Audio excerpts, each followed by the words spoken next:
ग्रामपंचायत सदस्य सौ रोमा नेलवडे। आज पंचायत समिती जिल्हा परिषद इलेक्शन होऊ घातलेले आहे।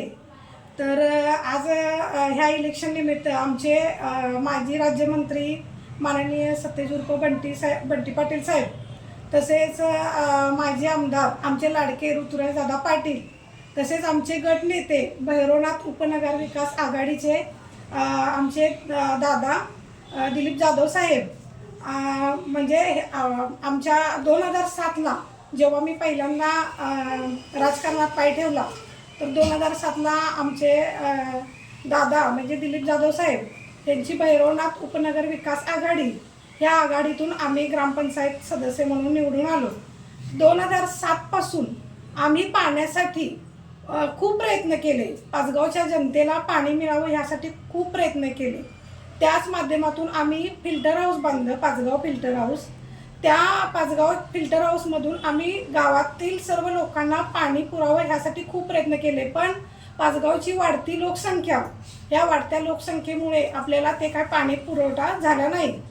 पण एवढी पाण्याची म्हणजे अतिशय वाईट अवस्था होती, म्हणजे आम्हाला त्या नळाकडे असं बघत बसायची वेळ यायची, एवढा त्रास व्हायचा। पाणी कधी यायचं, पाहुणे सुद्धा आमच्याकडे यायचे नाही, पाणी नसल्यामुळं आम्हाला खूप त्रास झाला। कालांतरानं आपल्या म्हणजे पाचगावचं नशीब उजाडलं की 2017 साली आपले लाडके संग्राम पाटील साहेब हे 2017ला निवडून आले। त्यानंतर जणू काय पाचगावचा कायापालट झाला। गल्लोगल्ली रस्ते, गटर्स, लाईट, पाणी ह्या सगळ्या गोष्टी झाल्या। पाचगावला पहिल्यांदा आपण आता गिरगावातून 20 लाख लिटरची ऋतुराज पाटील साहेबांनी आपल्याला पाण्याची टाकी मंजूर करून दिली। त्यातून आता आपल्या पाचगावला भरपूर पाणी पुरवठा होतोय। तसेच 13 गावांची नळ पाणी पुरवठा स्कीम बंटी पाटील साहेबांनी मंजूर केली, त्यातून पाचगावला 95 कोटी रुपये मंजूर केले।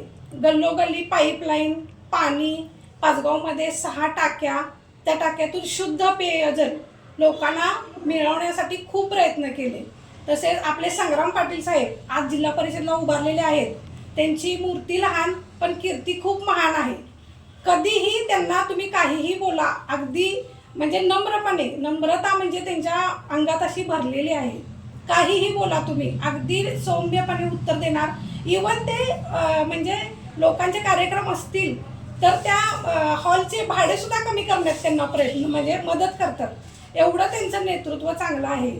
आणि आता आम्ही म्हणजे मी आता 2022ला त्यांची मिसेस म्हणजे सौ प्रियंका संग्राम पाटील आम्ही आता निवडून आलोय, तर आम्ही विकास कामाचा जणू धडाकाच लावलेला आहे। कुस्ती संकुलन असेल, भैरोबाचं मंदिर असेल, परत आपली जिल्हा परिषद शाळा असेल, अशा अनेक गोष्टी आम्ही म्हणजे ग्रामपंचायतच्या माध्यमातून, तसेच आमदार ऋतुराज पाटीलांच्या माध्यमातून, बंटी साहेबांच्या माध्यमातून आजपर्यंत करत आलेलो आहे।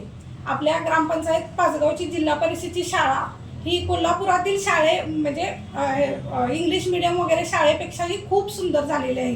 ती आमच्या म्हणजे पंचायत समिती आपले जिल्हा परिषदेचे सदस्य जे आता जिल्हा परिषदला उभारलेले आहेत, संग्राम पाटील साहेब तसेच प्रियंका पाटील, आम्ही सगळ्यांनी मिळून त्या आमच्या पूर्ण बॉडीनी या शाळेची उभारणा केलेली आहे। तसेच आपल्या पाचगावातील सर्व मुलांचे त्यातून कल्याण होईल अशा आम्ही बऱ्याच गोष्टी केलेल्या आहेत। मुलींना प्रोत्साहन देणे, विधवा महिलांना हळदी कुंकवाचा मान देणे, त्यांना त्यांच्यापासून वंचित राहू न देणे, त्यांना वेगळी वागणूक न देणे, ह्या सगळ्या गोष्टी संग्राम पाटलांनी केलेल्या आहेत।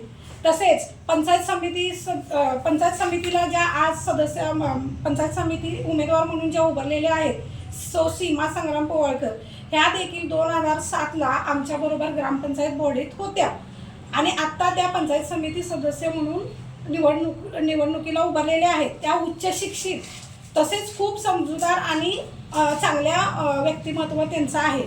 आणि माझी इच्छा अशी आहे की माता भगिनींनी तरी पाणी म्हणजे पाण्यासाठी आणि इतर आपल्या गावाच्या विकासासाठी जिल्हा परिषदमध्ये श्री संग्राम गोपाळ पाटील व पंचायत समितीसाठी सौ सीमा संग्राम पोवाळकर यांना भरपूर मताने निवडून आणावे, म्हणजे आपल्या गावचा विकास होईल। धन्यवाद।